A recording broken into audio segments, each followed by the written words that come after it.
Bienvenue à l'émission Techno pour tous.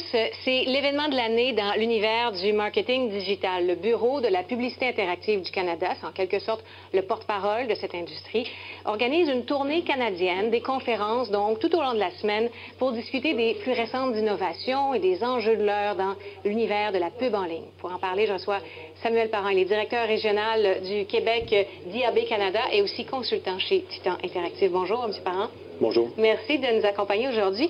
Je pense qu'on va commencer par donner, lors de cette conférence, une mise à jour, finalement, du paysage des médias interactifs au Canada. Peut-être que vous pouvez me résumer, finalement, l'état de la nation interactive du pays? Oui, la version très brève. Ouais. Dans la dernière année, nous, on réalise un certain nombre d'études pour avoir un portrait. Alors, dans ces différents sondages et études-là, une s'appelle CMUS, le Canadian Media Usage Trend Study, où on regarde le temps passé avec chacun des médias, pour savoir Internet ou les plateformes numériques se positionnent comment par rapport à la télé, la radio, etc.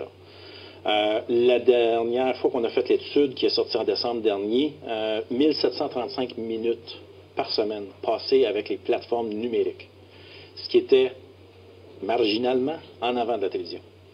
On parle peut-être une dizaine de minutes. Télévision, c'est inclus dans la plateforme numérique?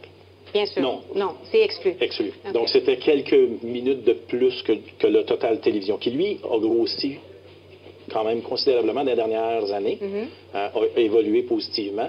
Internet, naturellement, évolue très rapidement. Est plus rapide, oui. Par contre, quand on parle d'Internet, on ne parle pas que de l'ordinateur.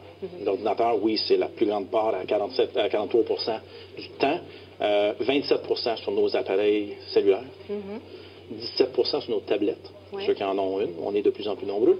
Et après ça, on tombe dans les catégories plus marginales, 6 sur les télés intelligentes. Tout le phénomène des Smart TV, Apple TV, etc. Mais on commence à le comptabiliser, ce qui est intéressant aussi. Exact, il faut commencer à un moment donné.